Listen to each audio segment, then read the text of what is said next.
Une entreprise ne se construit pas en un jour. C'est la succession de différents essais, de différents concepts, de différentes stratégies qui va nous permettre d'identifier celles qui fonctionnent.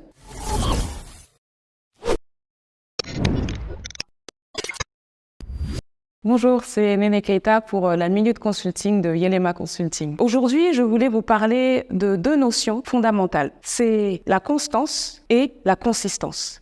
Pourquoi je veux vous parler de la constance et de la consistance? C'est parce que ce sont deux attitudes clés à développer pour un entrepreneur qui veut faire grandir son entreprise. La constance, c'est cette capacité, cette endurance à essayer, tester des initiatives, des nouveaux concepts, des nouvelles stratégies jusqu'à avoir des résultats probants. Ils peuvent être positifs ou négatifs, ils peuvent être intéressants pour l'entreprise ou sans intérêt, mais en tout cas, la constance est importante parce qu'elle va véritablement vous donner cette capacité à ne pas zapper. Comme vous zappez, c'est-à-dire se donner le temps de mettre en œuvre ces initiatives, de mettre en œuvre ces idées et d'attendre les résultats. Par moment, votre succès est juste une question de temps. Donnez-vous ce temps, investissez dans la constance, dans l'endurance et dans la patience afin de voir les résultats de vos nouvelles initiatives. Une entreprise ne se construit pas en un jour. C'est la succession de différents essais, de différents concepts, de différentes stratégies qui va nous permettre d'identifier celles qui fonctionnent avec vos clients, celles qui fonctionnent avec votre entreprise. Maintenant, on va parler de la consistance. La consistance, c'est, disons, la petite sœur de la constance. La consistance, c'est la capacité à aller en profondeur, à approfondir son expertise, développer même une expertise et des compétences qui vont nous permettre de maîtriser votre marché, de maîtriser vos clients et également de maîtriser la création de valeur ajoutée